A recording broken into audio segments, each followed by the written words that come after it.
How's it going, everybody? This is the Uncanny Omar from Near Mint Condition, the home of collected editions.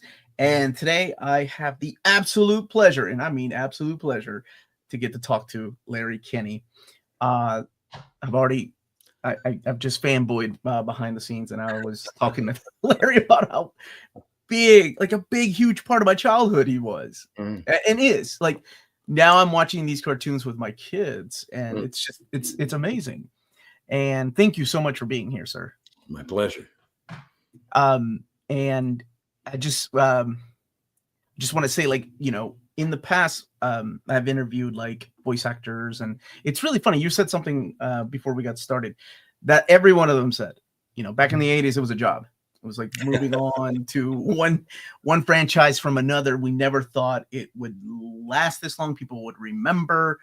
Yeah, sure. Does it still feel like that whenever you do shows, or like whenever you meet somebody that's like, hey, I grew up watching Thundercats, Lionel? I mean, who doesn't say Thunder? You're right, the voice.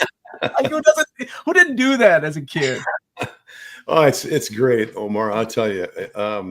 Well, you can imagine how 40 years later, almost 45, I think, for Thundercats, isn't it? Let's see, almost 40, because we put it out in 85. I think it came on the air. Mm-hmm.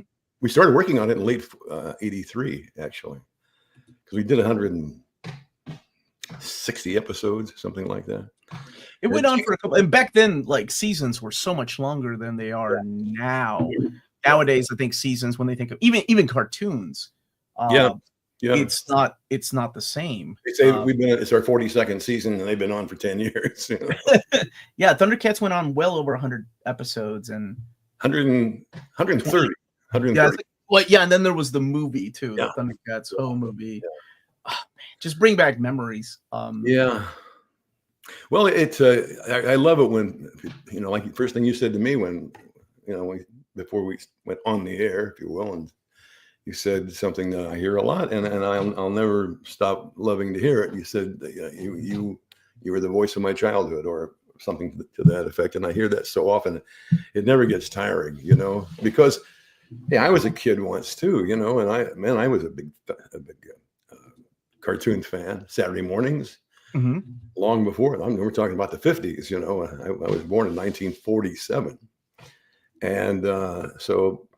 A lot of the old stuff. I watched Rocky and Bullwinkle and all the old Warner Brothers stuff and Looney Tunes, and all those things.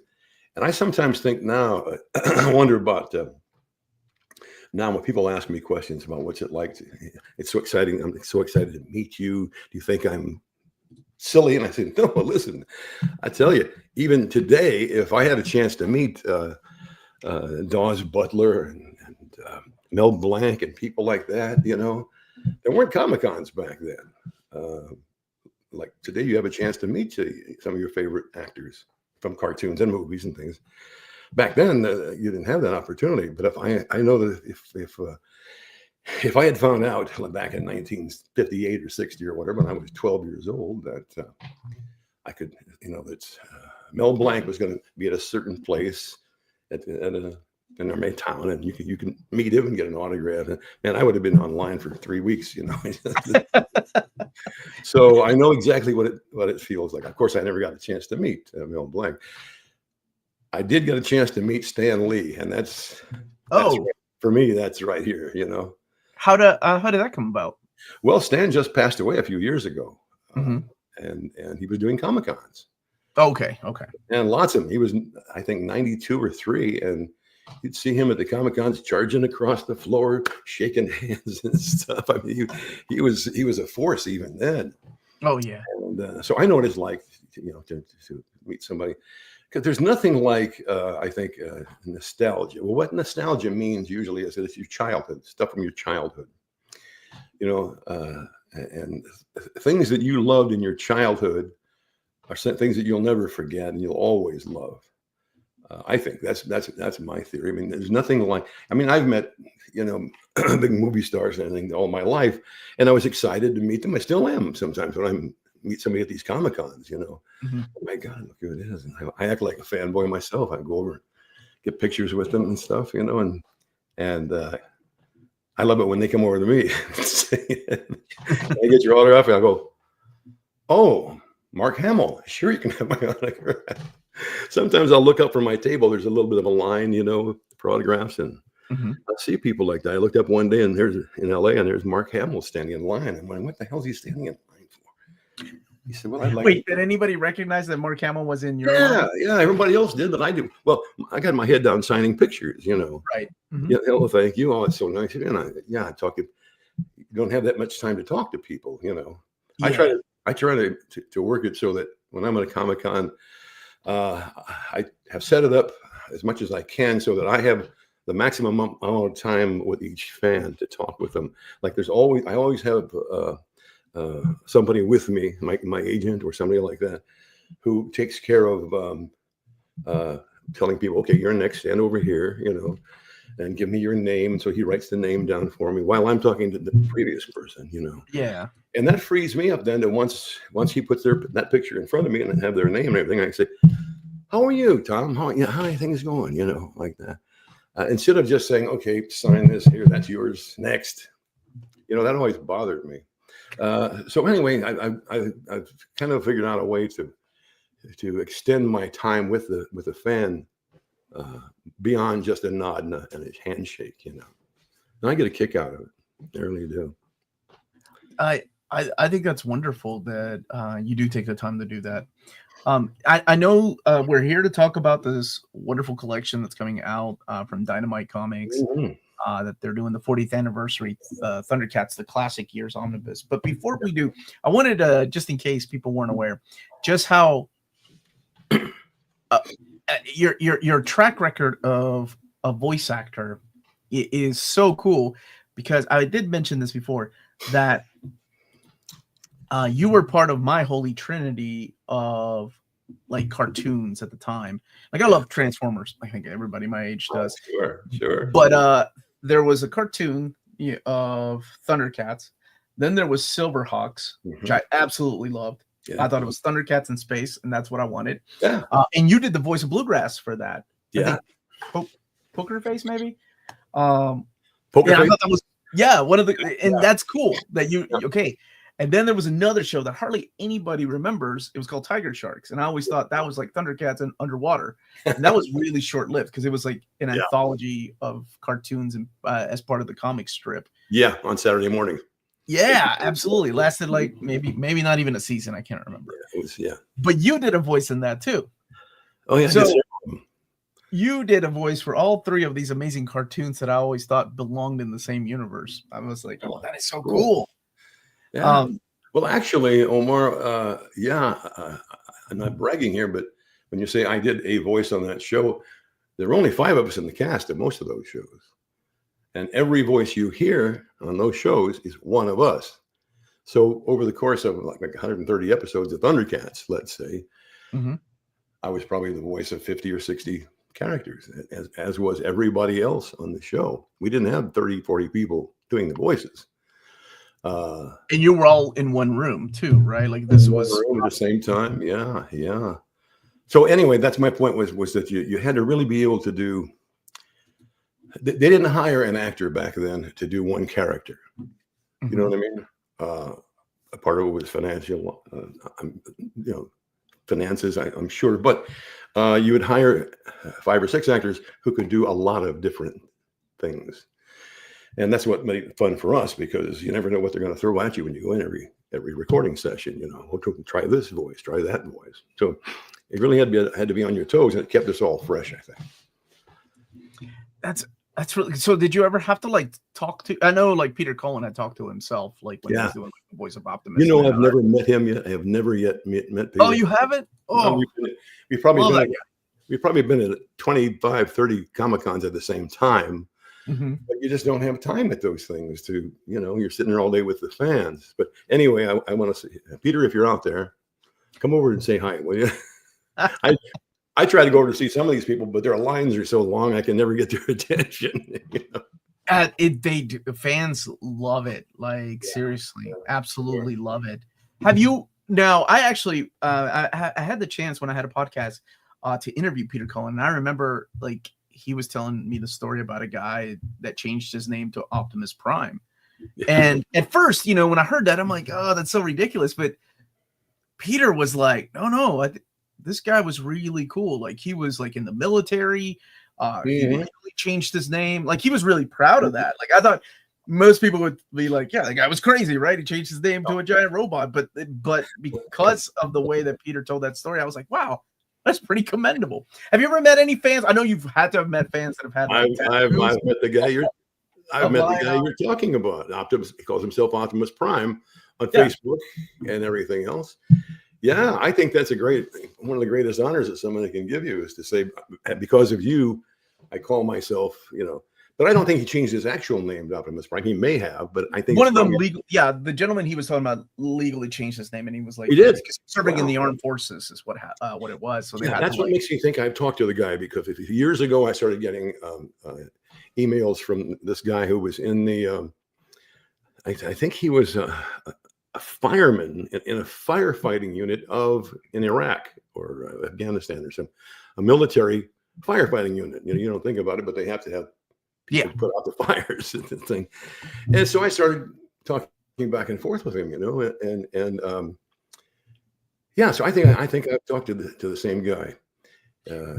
Unless people that serve in the military happen to have that love of Optimus Prime so much, a lot of them change their names. Oh, sure.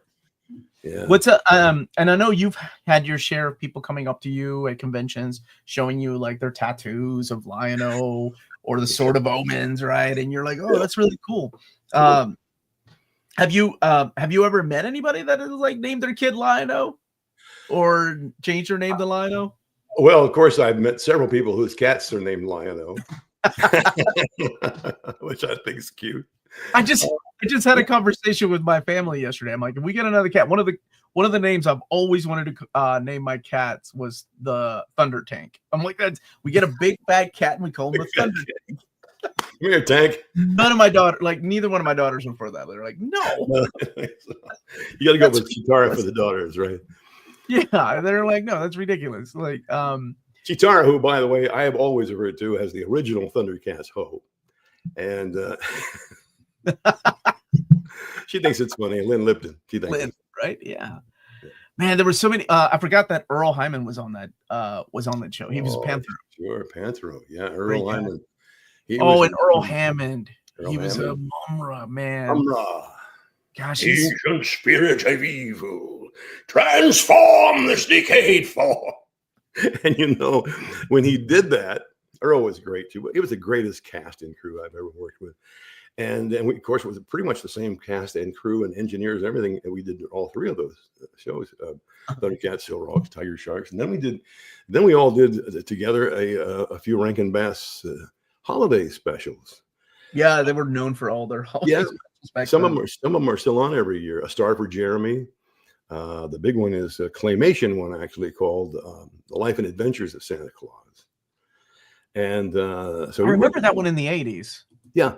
It was claymation, and it was really, really done well, and it's still shown almost every year, I think, some places. So we worked together an awful lot, and we got to be really a family. I mean, you're talking about a period of 5 or 6 years steady, where we worked from 1983 to like 1990. We were constantly every couple of weeks doing one of these Rankin Bass, because you can't just punch out a bunch of them. I'm getting ahead of myself here. No, go ahead. I'm trying to answer several questions that people ask me all the time at the same. And one of the most asked ones is, do you do the voice first? Do you record the voice first, or do they do the animation and then you talk to the animation? The answer is you always record the voice first, and then the animators animate to your voice. That's the way it was. Is it still like that now? It is in my experience. I'm still doing a few things. I'm doing a Pokemon series right now. Yeah, what are you voicing on Pokemon? Huh? What are you voicing on Pokemon? A character named Ludlow. He's a little old, kind of they explained to me at first as a kind of a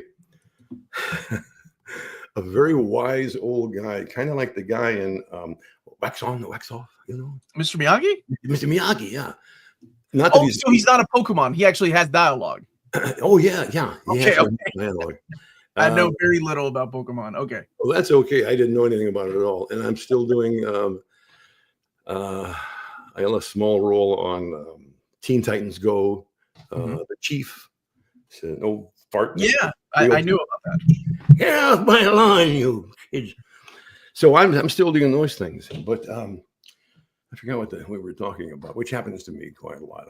That's okay. The same thing happens to me. Yeah. All the time, so it's okay. We were talking about voice acting and talking about how it was different back in the 80s because you were in a room together and you got to feed off of each other, like you said, and you learn to grow with these people as a family. And I think nowadays they just record voices individually, right? Like you're recording one session and then somebody else comes in, and whether you're having a conversation or not, it's a lot different. That changed maybe, I don't know, 15, 20 years ago. And to this day, I don't know why. I've never really sat down with producers and, and engineers in the business and asked them why they think it's gone to that. Because I've always felt it was more creative for the individual actors and a better product if when you recorded, all of the characters were in the same room and doing the lines at the same time. You know what I mean? That's what acting is. Acting really is, well, John Wayne said it best, I think. You don't usually think of John Wayne as a great actor, but he had the greatest answer about something about acting. He said, well, I don't know about acting. I'm a reactor. People say something and I react to it. And I think that's the best explanation of acting that I can think of. Yeah, I like that. Yeah. Acting is not just saying, well, I've got these lines to say, and I'll try to say it this way. And no, you respond to what the other person is doing.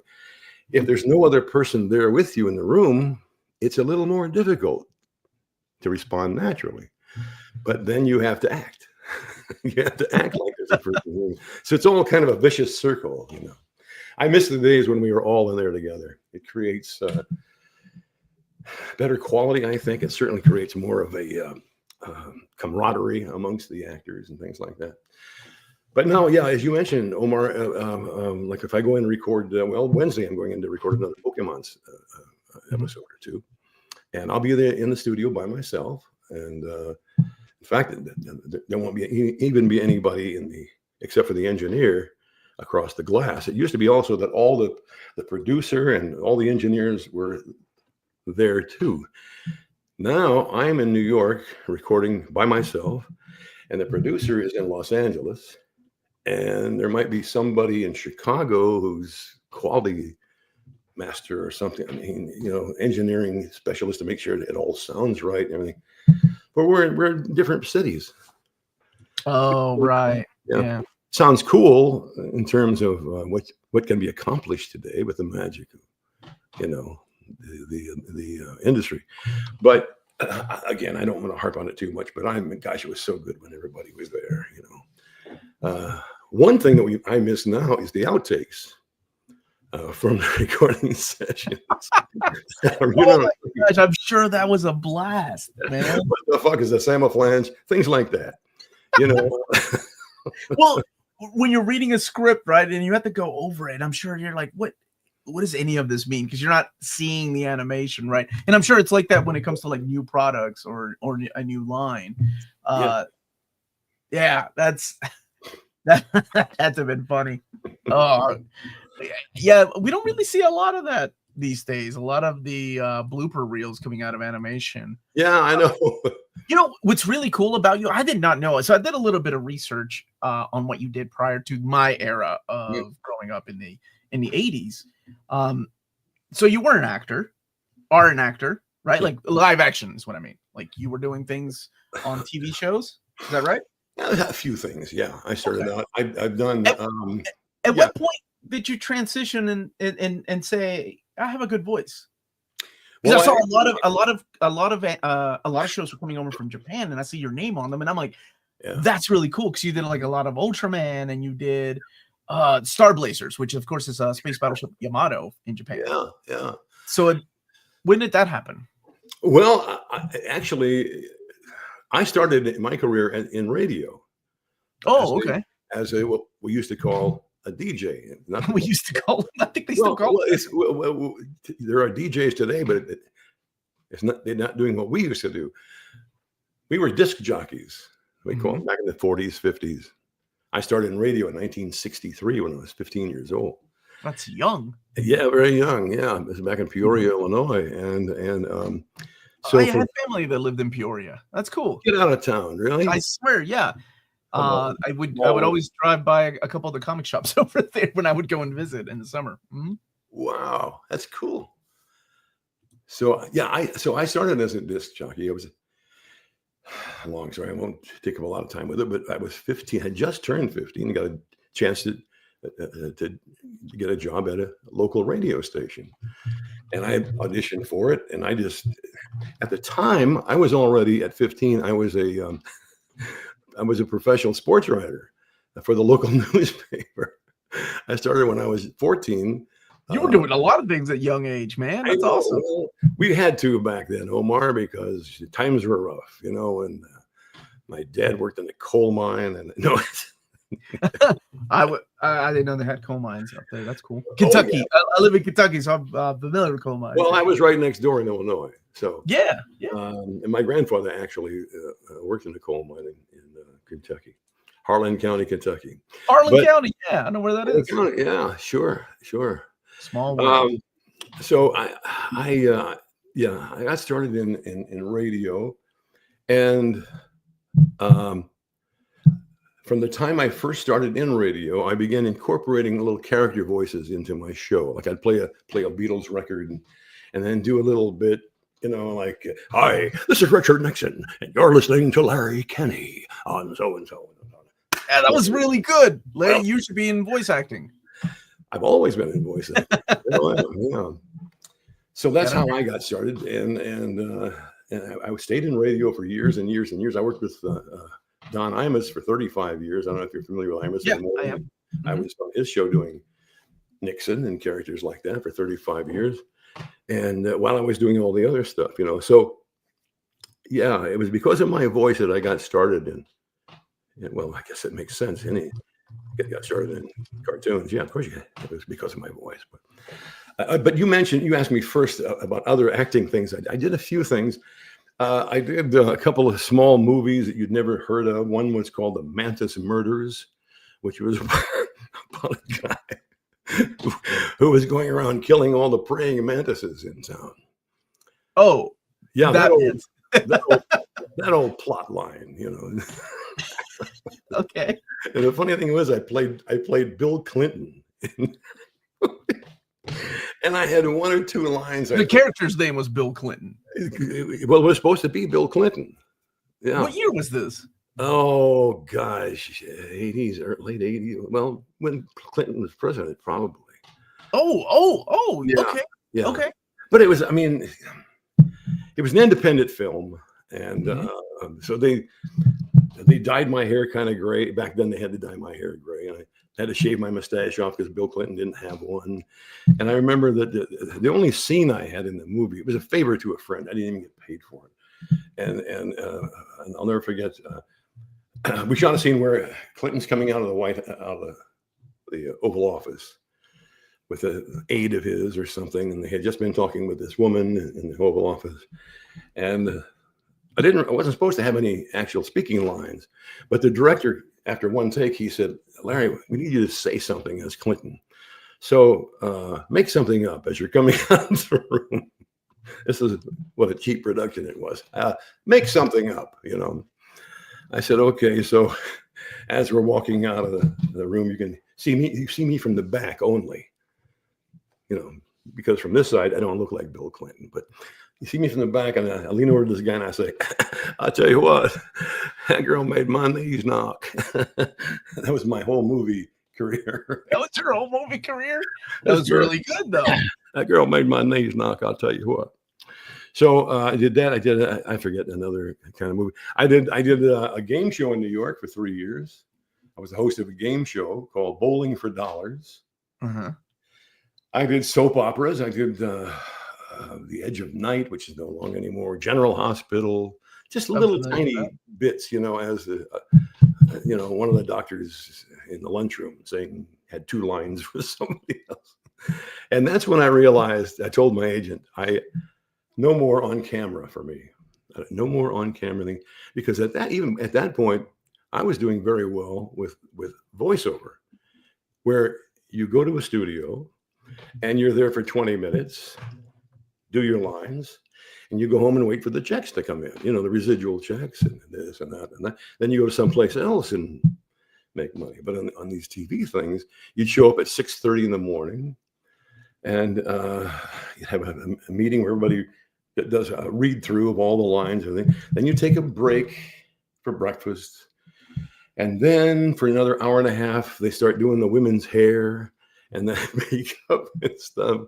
And then they do the wardrobe. Then you go out and do a walkthrough of your placement on the stage where you're going to be, long story short, you're there for 12 hours.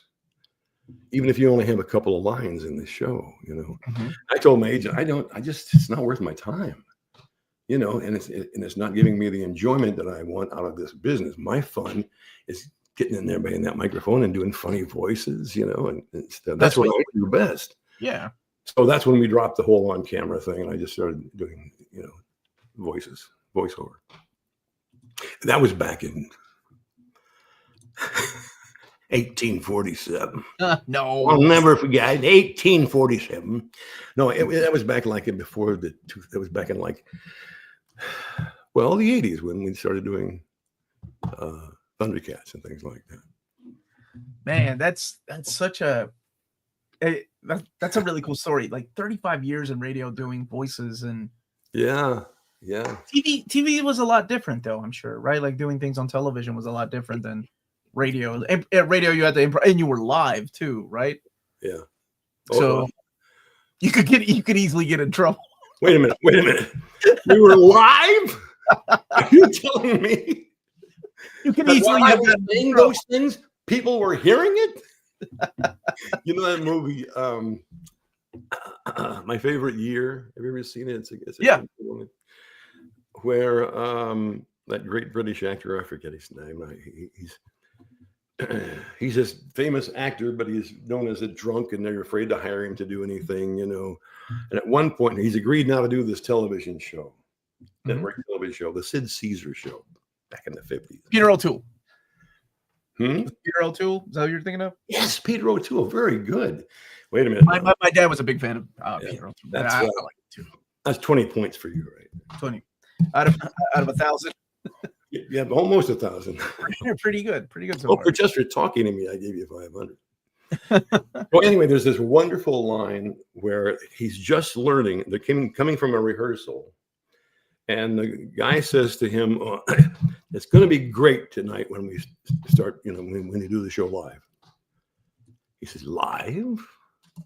What do you mean live?" He says, "Yeah, the show is live. I mean, when you're saying that 48 million people are going to," he says, "No, I can't do it. But the guy says, "But you're an actor." He says, "I'm not an actor. I'm a movie star." I've never gotten that line. I'm not an actor. I'm a movie star. So I didn't want to be either one of those. So I'll just read the lines and go home. You're a movie star. Yes, sir. All right. So you are going down in history as the voice of Lionel. But not only that, now you are doing, and please correct me if I'm wrong, because what I was informed is that with this backer kit that Dynamite has going on right now. Yeah. I'm going to go ahead and post the link here. Yeah, please do, because we haven't even talked about that yet. And I think that was the main reason you were calling me. Right? That's okay. I can always call you so you can talk to me like Lionel and then Bluegrass. My agent's going to kill me because it's, Larry, you're supposed to talk about the new Dynamite comics. And they are great, by the way. They're fantastic. But go ahead. So this is the classic stuff. This is the stuff that has been out of print for years. Yeah. The Dynamite has been doing a backer kit for, and it has been funded. And I do have some good news too for the people that haven't funded it yet. I did leave I left the link in the description of the video as well. If you haven't funded it yet, funded, I think that's the word. Like a GoFundMe thing, or yeah, you it's like it's a crowd funded book. So okay. whether you have already or you haven't yet, it has been such a successful backer kit that Dynamite is including 2 extra Virgin covers in the entire, like, for everybody, for people that are going to fund it now, or for people that will be funding it later, or have already funded the book.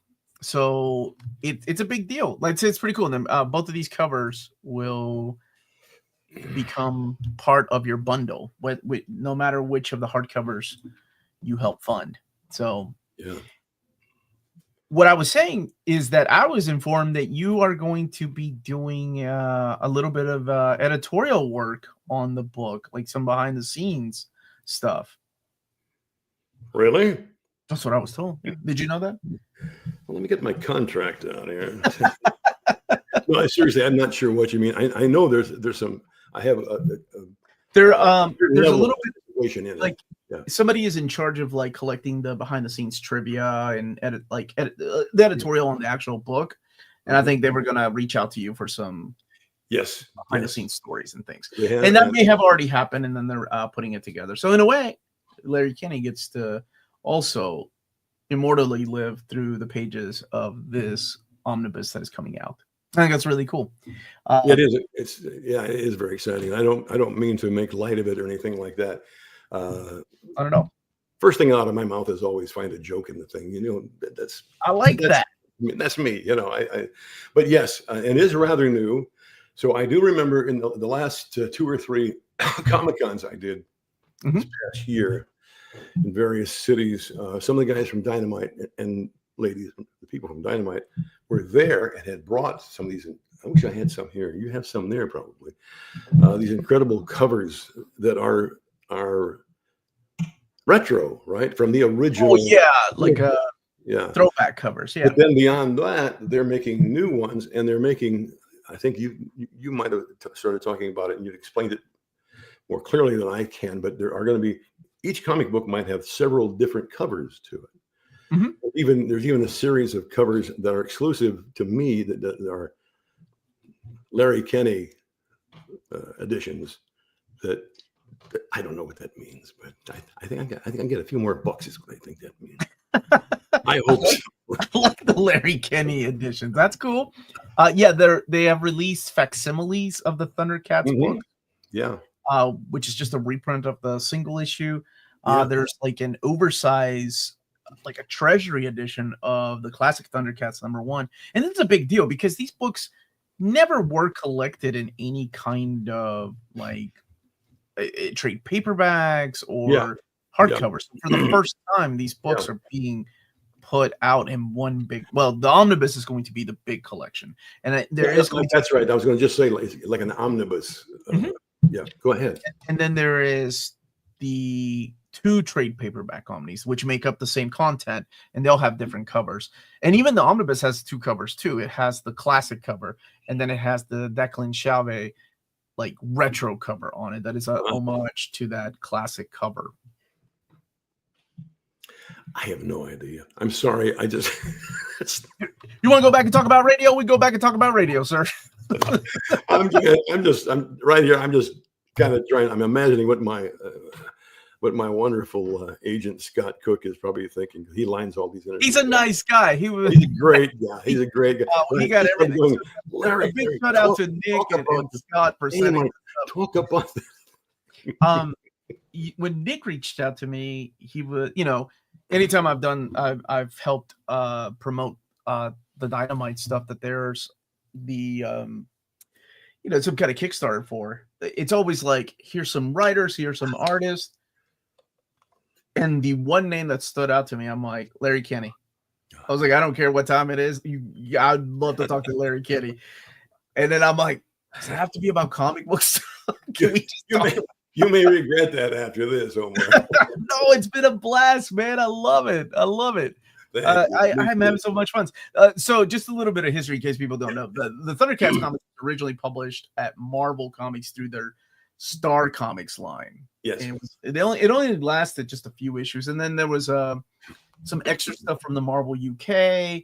Then eventually later on, of course, there was the DC series that went on to put out through Wildstorm, now DC. But yeah, this is the classic stuff from 1985 from the Star Comics era. And it went on for 24 issues. And then the Marvel UK had some backup stories too that went on, much like Transformers, went on past what the American comics did. So that's what's going to be collected in here. Good. See, I must say this. You obviously have always been really into comics, right? Comic books and this and that. A little bit, yeah. But I never was that guy. This conversation's over, Larry. I can't believe I just said that to Larry Kenney. What'd you say? I said this conversation's over, Larry. Okay, we're going to say leave studio. Leave, please. I'm trying to be honest with you. I know.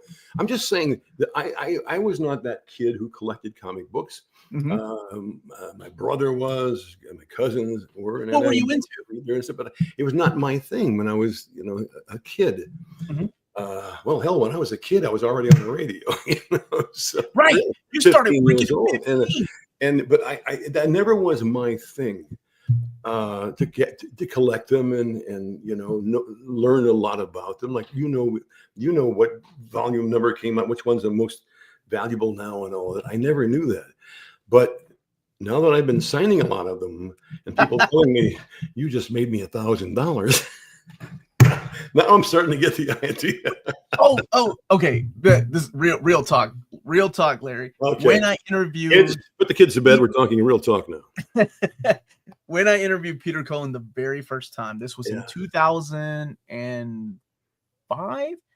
I had the privilege, and he hadn't done any podcast interviews. We were the first podcast that I got him on, and he was so nice. And he was like, "You're gonna call me on my phone?" And I was like, "Yeah, we're gonna call you on your phone." He was like, "Okay, do I give you my phone number?" And I'm like, "I would love to have your phone number, but I don't need it." But he never. So we were joking about, messing with kids. Like, you ever go to the toy aisle and they're looking at an Optimus Prime toy, and you started like from behind aisles, start talking in Optimus Prime's voice. And he was like, "I've never done that." And then I said, have you ever like recorded voicemails for people? Like, "This is Optimus Prime." And he was like, "No." And I'm like, "Dude, that could be a business. Like, you could charge people for that." And he Cameo. He was so adorable. He was like, "That's a really good idea. We need to call my agent." Yeah. And then he did a voicemail for me because he remembered. He did my voicemail. Good. Like, that was a great idea. I got people that pay me. Have you done that? Have you done "This is Lionel," for people's voices? Cameos, I think everybody knows what cameos are. Yeah, I've done that. And even before that, I've been getting, even before email, before computers, man, I would have people write to me. Let's say we go back to, let's go back to like 1995, let's say. Computers weren't, I don't think we had them, but people would somehow get my address and everything and write to me and say, "Gee, could I possibly get a picture?" And I've been sending out autographed pictures for all these years, all over the world. I mean, hang on. Yeah. Here's today's. Let's see. Okay, so you're sending things out. Yeah. Wow. Okay. The people are like, "Larry, send me a picture." Now, here's the question: Is it like what kind of picture of Larry Kenney are they getting? Have you ever seen Seinfeld, where George is posing with his underwear, or is it a picture of Lionel? No, I usually send out pictures of Ariana Grande. And you signed it. That's brilliant. It's stuff like this, it's the stuff I sell at Comic-Cons, Okay, so pictures. I would put "To Omar" right here, Thundercats ho and stuff like this, But the point is, I've been doing this since 1985. All over the world, I would send people write me for. I feel it's my duty. I mean, I owe it to these people. I always pay for the prints myself. Yeah. I go to Staples and have 1,000 of them made, and I pay for that. I pay for the postage. I feel that's my payback, you know. You you've been doing that since Yeah. 1985? 1985. I have so many questions. Yeah. The biggest one is, how did they find you? Well, that's how I didn't. We didn't have the internet back Before the internet, they didn't. I don't know, but there was some kind of an underground thing. Who was your agent back then? He was selling your address to people. Maybe he was, but Good yeah. Well, they kind of, back then it was kind of a trickle thing, you know. But then when the internet came, you know, God, things started coming in and coming. I had my son for a while helping me out, you know, to just at least open the mail and, you know, here, just sign this, Dad, and I'll put the thing, stamps on it and stuff like that. And I still do that. Now I get, you know, people on the internet texting me or instant message me. What is that worldwide interweb thing? Snapchatting. Snapchat messaging you. Could I please have an autograph? And I said, okay. What's your address? You know, and I feel I feel I owe it to these people. 40 years ago, I recorded something that they love and that means so much to them. And when you began this talk of ours, I could tell you're genuine. I'm so happy to be talking to this guy and everything. Oh, well, yeah, absolutely. How do you think that makes somebody feel like me? So I'm not one of those guys who can just say, yeah, another fan. You know, oh God, here's another fan. And there are some like that, you know. I won't mention names, but well, yes, yeah, that is. I understand though. Like everybody has a bad day, right? Everybody has a bad day. But I have been to shows where I've seen creators, comic creators, and voice actors treat fans like that, and it's really disheartening because people are standing in line. But I also have to remember, you know, especially the older I get, the more I understand. Some of these people are really a lot older. They've been signing all day, all day with no lunch, no caffeine or whatever it is that makes it go. And it's exhausting. It's exhausting. So I do try to understand that, you know, sometimes people have bad days. I do too. I understand that too. And some of us are getting up there in age. You know, I just turned 77 years old. Still young, sir. Still young. Thanks. But seriously, and I've seen people like Adam West, who, God bless him, rest in peace, who was active until 10 years ago at Comic Cons, and it got to the point where he was wheeled out in a wheelchair onto the stage. You know what I'm saying? Because people still loved him. They went nuts, you know. So there is a for some of us, I think this draw to, I can't give it up. I can't say no to these people. You know what I'm saying? But there does come a time, I'm sure, when I'll have to say, you know, God, I love you people. I can't. I will say it has to have gotten easier, right? When people ask for your autograph, and now you go to conventions. And you meet fans and you sign there. Now you don't have to put a stamp on things and mail it out, or have to go to the post office or give it to your mail. Now you can just bring a bunch of prints and be like, sure, which picture do you want? Right? Do you know what it's like to lick 3,000 stamps in one weekend? You know they don't do that anymore, right? Also reminds me of Seinfeld with Costanza. I'm trying to lick these things anymore. Did you know that? Yeah, I think I'm shocking you, but that could be your sarcasm. Instant messaging Larry Kenney, my younger Thundercats, watching Self Lose. Right, I didn't know I could have done that back in the late 90s. I could have been on AIM looking for Larry Kenney. Yeah, you wasted all this time. But here we are anyway. I waited what?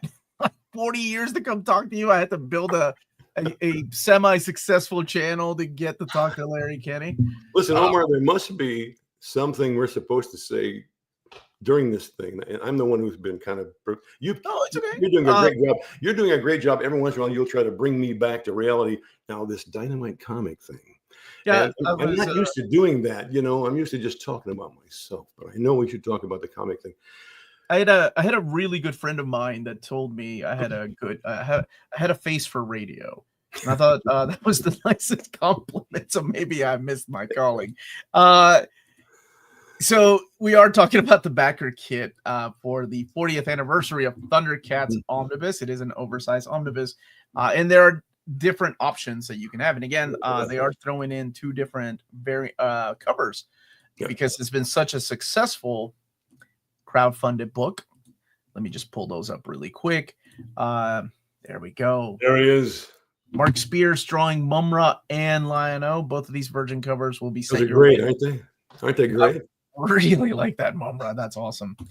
Both of those will be sent your way if you have kickstarted it. Oh, wait a second. This is my buddy Adam. I received my first autograph picture through that response of a message. I was fortunately finally able to meet him at Cherry Comic Con in Traverse City, Michigan.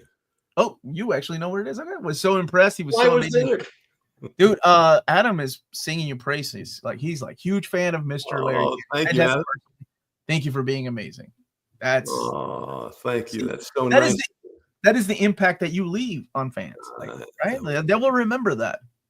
Yeah. Had you had a bad day and blown him off after like signing his thing, he wouldn't have been there telling people how amazing you are. I never blow people off, and that's the reason I have my wife there usually, or my son, or my agent, I would never do it anyway. But there are times you get, I'm 77 years old. I say, I've got to take a break. And my wife will look at me and say, Larry. This is an excellent question about going back to what you were telling us about doing different voices in Thundercats. So does that mean that you would have gotten paid for like every character? No. I think, in fact, somebody's just asking right now. Logan Wayne, I think it is. He's asking. This is amazing. I can see actually what people are asking right now. This is the new instant message that you were talking about. This is like, for somebody born in 1947, this is amazing. Right? It's like, remember when they used to call into the radio and you were live? It's sort of like that. Amazing. Would you have gotten paid for like every 5 characters? Something like that. I believe, again, it's been a long time, but I believe the contract was you'll be paid a basic amount for each episode, up to 3 characters. And then if you did 4 characters, 5 characters, you'd get paid a little more for that, But there was a kind of a breakdown, but we didn't pay any attention to that, We didn't care about the money. We were in it for the art. It was about love. Oh, I'm sorry, the art. Larry, growing up watching Thundercats, your voice lended so much to that character. The depth, the personality was way more than just a voice. You are a talented actor and a great part of our childhood. This is my buddy Matt. His mom's not doing too well, and I'm so watching sorry, right Matt. now. Go ahead. No, you go ahead, sir. Matt, thank you. First of all, I appreciate your comments, and I just hope your mom's getting better, and all we can do is hope, right? It does say something about you as a person that so much of your voice was part of that character, and maybe that's what makes him so memorable. And was that character inspired by anybody in real life? Not that. Oh, you mean what I brought to it, or mm-hmm. Yeah. Well, I don't know what the creators had in mind in terms of. Well, they must have had. They liked what I did with it, so that must have been pretty much what they want. We want a guy who sounds like this, Mm-hmm. I just remember that when we went into the audition, they wanted Lion-O to be a superhero, but keep in mind, they said that at the origin of the show, he's 7 years old, and because of the and because of the situation where they had to flee Third Earth, and or whatever, Thundera had to flee Thundera. I know all the Thundercats fans are going to nail me if I get anything wrong about this. I love that about it. But can you remember in episode 127 when you walk through the door? Oh no, not this guy again. Every comic. And when you walk through the door, the sword was in your right hand, right? You come out the door, it's sword in your left hand. Can you explain that, please? And I'll just say, I'm sorry, I can't. But I love the fans when they ask questions like that. But I was talking about something else and I forgot now. No, it's okay. I was wondering if the voice of Lion-O was inspired by someone in real life, or what. Like, or you were saying that the studio was actually looking for somebody, Lion-O, to sound like a superhero. He is going to become the leader of the Thundercats, but we don't know that at the beginning. He's just this little boy. And if you recall the first few episodes, I was talking like this. Gee, Snarf, I don't know if I can be Lord of the Thundercats, because I'm only. Yeah. And he was saying, "No, Lion-O, you'll make it." So that was the main thing in the beginning of it that I tried to keep in mind was, no matter what the lines are, what he's going through and whatever, keep in mind, this is a little boy who's going through this. And he traveled through time and space in that capsule for God knows how long, and never got older. His body grew. But so he ended up actually as like an 8 or 10-year-old boy with the body that you see on, and then had to take on the tremendous burden of leading this entire group. So I thought to myself, okay, and another thing they told us, when I say they told us, the producers told us at the audition, when you're auditioning for one of the Thundercats, they wanted the Thundercats to not have cartoon-like voices. Oh, okay. Yeah, to have human-sounding voices. So you had to keep that in mind. But for the mutants, Mumra and Jackalman, people like that, that's where you got to have fun. Any actor likes to play the bad guy because you can really, we call it chew the scenery. You can really go out there. We must get the Thundercats, yes. Jackalman. You'd have more fun with that. But I had to keep in mind for Lion-O that what's going through this little kid's mind who's just been handed this big, heavy sword that comes with it, the responsibility of saving the world against Mumra and these guys. It scares me now just thinking about it. I don't know how I did it. All right, Mr. Kenney, yes, like Omar and others in this chat, I just want to thank you for leaving an indelible mark on my childhood and a lifetime of wonderful memories. Thank you, sir. Thank you. That's so nice. I can't imagine anything else that for an actor. I've been an actor all my life, and different types of things, and some that I really enjoyed, some that I didn't. But this I really enjoyed, and the benefits of it now are, I mean, we don't get any residuals anymore. Obviously, we don't make any money off the show itself, which is fine. We made our money when we recorded it, and it was played in foreign countries. Every once in a while, to this day, I'll get a check for. My wife told me the other day, I got a check for $2.50 because they played an episode of Thundercats in Sri Lanka. Hey, hey, $2.50. Good money coming in for the holidays. Damn right, $2.50 is $2.50. Right, that will pay for a fourth of somebody's shipping that you're gonna send out a signed print for. Anyway, to News Pooey channel. That's the guy who asked us the person. I wasn't for Larry working on the Red Dead Redemption series. That's different. Yes. That's a little bit. Redemption. I was in Red Dead Redemption 2 video game, which became another part of my career, and as it has for lots of other voice actors, it's a new area to get into, and I really enjoy that too. It's a whole different thing. It's fun. How was it working for them? It was something like I had never done before. With cartoons, commercials, anything like that, you go in the studio, you read your words, they put it onto the film. With this, it's a whole new world. You go into a different kind of a studio. In this case, with Red Dead Redemption 2, the stage was an old missile silo in Long Island, where Grumman Aircraft used to build the missiles that went into space. Enormous. And you walk in there and there are thousands of cameras, and hundreds of computer screens. And it's very hard to explain. It's a different way of acting. You when you first get there in the morning, you put on this latex suit, a helmet, and a thing that comes like, and they have on this suit, they have different contact points that teach the computers your movements, how you do everything. The first hour you're there, you're standing in front of like an arch of 100 lights and cameras, just you. And the guy says, smile as broadly as you can. Frown. Lift your left arm. This is for like a half an hour. Every movement you and your face can possibly make is recorded on the computer.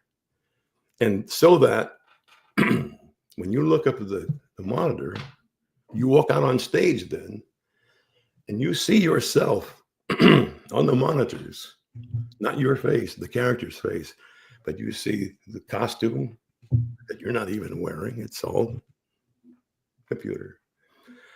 And you can wave at yourself and it waves back to you. Is this freaking out for you?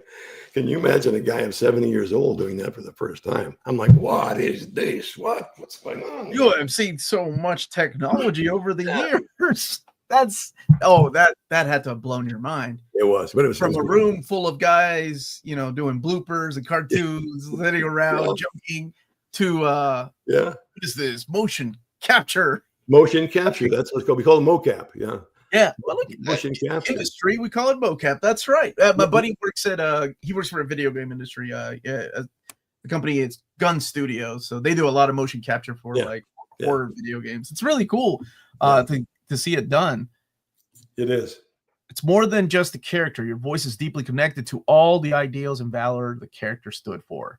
Ingrained in our minds, the voice became a guiding force that grew along with us. Wow. That's the blurb for your autobiography, sir. Project Viking is the person's name. And I love your haircut. Oh, Alex he's a man's man. He's a real Viking. So we're doing this all for your friends. Is that what we're doing? I have gotten to know all these people over the years. They are wonderful. I'm just kidding. Thank you. What was it? Project Viking. Alex. That's Alex. It was nice. But he goes by Project Viking. Yeah. Thank you, Alex. I appreciate that. And motion capture. I'm doing motion capture to get your reactions and emotions crazy nowadays. Yeah. It is great, but it's so much fun, and so different than anything I had ever done. I mean, I'm standing out there, and most of the other actors I'm working with on that I was going to say show, but that game, that video game, had been doing it for quite a while. They're young, they're 30-year-old people, and so you're all standing out there and with these ridiculous black costumes on. Yeah. Literally, you're wearing a helmet that has a pipe coming up like this, out like this, and down like this, then pointed toward you. It has a bright light in it and a camera. And you're supposed to act with that in your face. And then you walk out on stage and you read your lines and, okay, Larry, or my character was J.B. Cripps, I think. J.B. Cripps. Says, Cripps mounts his horse. So I'm looking around for the horse. Yeah, there's no horse. No horse. Use your imagination, Larry. You did radio. It's a barrel, like a 50-pound barrel, a 50-gallon barrel. Oh, okay. On 4 2x4s with I don't know, some kind of a head on and a broom for a tail, and it has a saddle on it. And so the action calls for me to climb up onto the horse, and I do. And when you look up on the monitor, by God, it's a horse. There's a horse up there, and you see me getting on it and riding off into the sunset. But it's not really me. I'm sorry, but this has messed me up. I don't even know. It's not really me. Is what we're doing right now, is this real or just TV? It's ruined my life, Omar. It's ruined my life. Yeah, I think it's made it better. Thank you. I do too. Thank you for the memories. Love Thundercats 80s. Me and my brothers would watch it. I also love that you were in the new Thundercats as Claudius. Oh, that's right. Yeah. You were in the new Thundercats. The 2011. 2011. Yeah. Was it 20? Yeah. Oh my goodness. Yeah. That show, that was a very, very underrated cartoon. It didn't last very long. I thought it was a great cartoon. And maybe the revamp was too soon. I don't know. I don't know what happened. I think if that show had come out a few years later, it would have blown up because it was great. It was very underrated. I really liked that show. I really thought so too. I thought it'd last a lot longer. And I thought that it stayed so close to the original feeling of the show. And it was true to the Code of Thundera and all that kind of stuff. And they even, what I liked was they even had little hints during the show that were throwbacks to the original series that some people might not even have realized. Like there was a thing about a samaflange in that, Well, that was from the first series. That's right. And, wow, you got a good memory. Thank you. It's still up there somewhere. I'll never forget. We were in that was the 2011 remake by Warner Brothers of the show. So wasn't Warner Brothers, but it was Hasbro who flew me out to the San Francisco Comic-Con because they were going to it was going to be the initial viewing of the first episode of the new Thundercats to the public, and they did that in a huge arena in San Francisco. And so we were backstage. They invited me out there, and I was backstage with some of the other characters, people. Blah, blah. And then they showed to an audience of a couple thousand people this first episode of Thundercats 2011. And from our vantage backstage, you could kind of hear what was going. You could hear the thing, but it was kind of muffled. The audio was, but you could hear that it was Thundercats. And at one point, there was this enormous roar from the crowd, and Danny, oh damn, I won't remember his name now. I'm sorry. One of the head writer of the series came walking over to me, and he says, "You know what just happened out there?" I said, "No, they just heard you as Claudius doing Thundercats, ho!" And they went nuts because they knew it was me doing that. Well, I'm standing there literally with tears in my eyes when they said, "And here's Larry Kenney." I thought, no, not right now. Oh, that's a beautiful story, Larry. So fantastic. I hope it's true. That's great. What a life, man. I hope it's true. I really You hope it's true. Well, you never know. You are just in time, Frankie. Yeah, Frank. I have to mention this because I'm a big fan of yours. Thank you. But I'm also a fan of your daughter, Carrie. Oh, good, so much. She's played some. Oh, she is a funny lady. Yes. She's in one of my favorite shows, Reno 911. Yeah. I love her character, man. She's so good. Talent, man. It just runs in your family. Trudy Weigel. That's right, Trudy. You know what? She was just here. She was just here last week at our house in Connecticut. She had spent the last 3 months.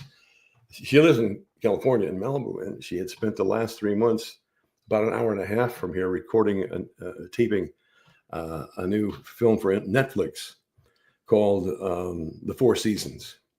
It's a remake of a movie, The Four Seasons, from 20, 30 years ago, which Alan Alda wrote, and he wrote this one too. He's in it. He plays her father.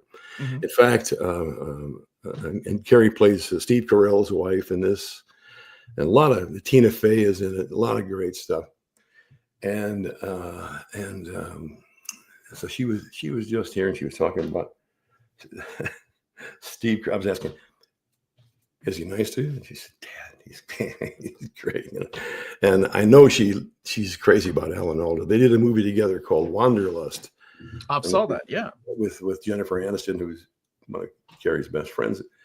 And so Alan Alda, he's 92 or so, and he didn't want to be on camera in this. He wrote it, but he said, "I'm not going to do it because he has early stages of Parkinson's," and he didn't feel comfortable when they told him that Carrie had agreed to play his daughter, and he said, "I'll do it." Isn't that nice? That's wonderful. Yeah. That's So he plays her father. Yeah. I don't think I knew about the Four Seasons show. Like it's about 4 couples, married couples. I remember that it was Carol Burnett, right? Wasn't she? Yeah, in the Carol original? Burnett. An old friend of mine, Len Cariou, and Alan Alda was in it, and it was a really good movie, a very touching movie. So this is going to be on Netflix. That's so cool. Yeah. So I'm a big fan of your family, man. It's not just you. Thank you. Yeah. Very nice to hear. Very talented people. Very talented family there. That's great. Thank you, man. I've really enjoyed being with you, and I just realized we've been on for 3 hours and 12 minutes now, which I've enjoyed. But it's come here for a second, baby. This is my wife. Yeah, we're still on. We're having a good time. Wow. Hello. Hi. How are you? Not only Lionel, but Trudy Weigel's dad. Oh, that's awesome. Move closer to him. I can't see you. Oh, there you go. There you go. There you go. What is your name? Melanie. Melanie, nice to meet you. Yeah, nice to meet you. Wow. I was like, I love you. I have a man crush on your husband. Oh. Well, thank you, Larry. I've been having a really good time with Larry, just getting to know some of the stories and talking about the crowdfunded book, the Thundercats, and then just some stories from behind the scenes. He'll show you this later. You'll see it later. It's all. He knows a little bit about live because of the radio days. He talked about you the whole time. And no, that's not true at all. Oh, I told him he has a very talented family, and then he started telling me about our new project called The Four Seasons, which is a remake of an old movie. And I was like, "That's cool with Steve Carell."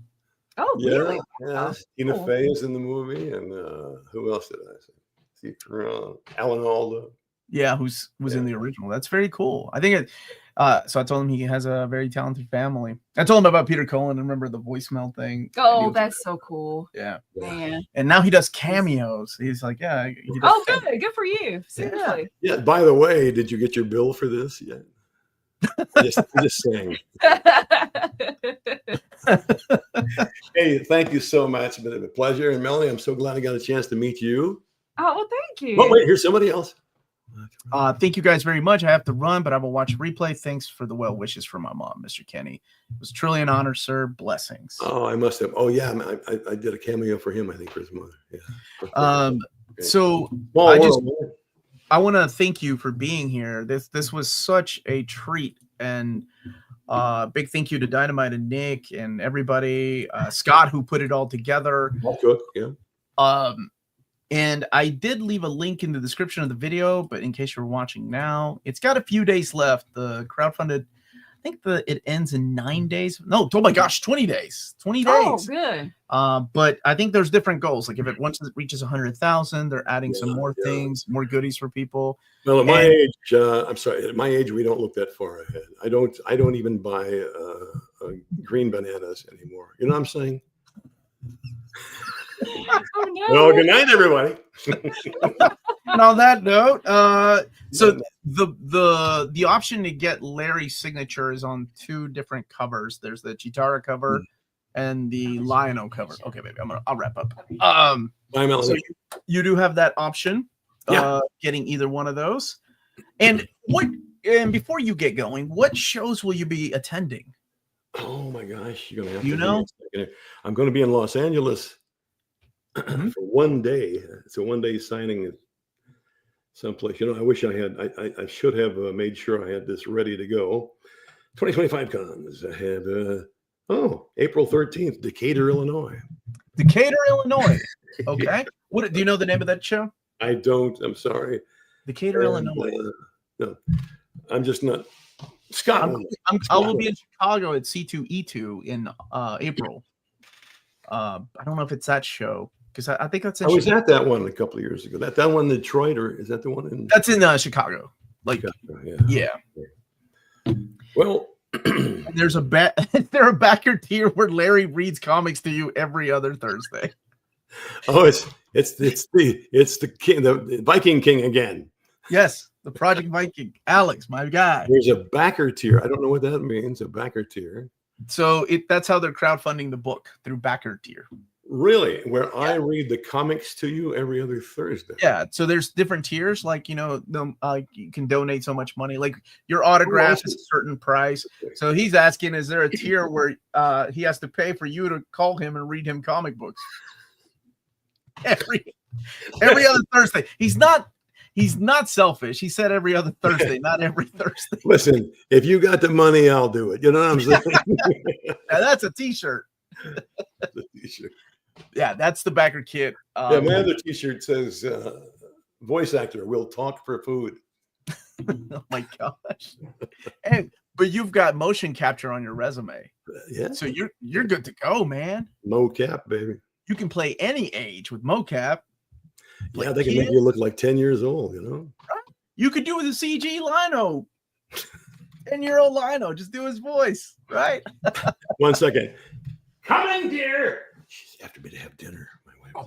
All right, everybody. Say good night to Mr. Kenney. If you see him at a con, approach him. He's a super nice guy. Check out the backer kit that is going on right now. It's got 20 days left. And a big thank you to Dynamite and everybody that helped set this up, like Scott.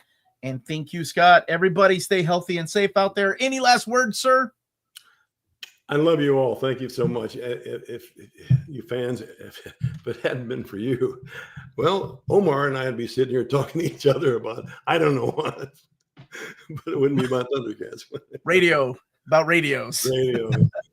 Thanks, everybody. I love everybody who watched the show and who's a fan. And I really mean it. So thank you. Thank you all.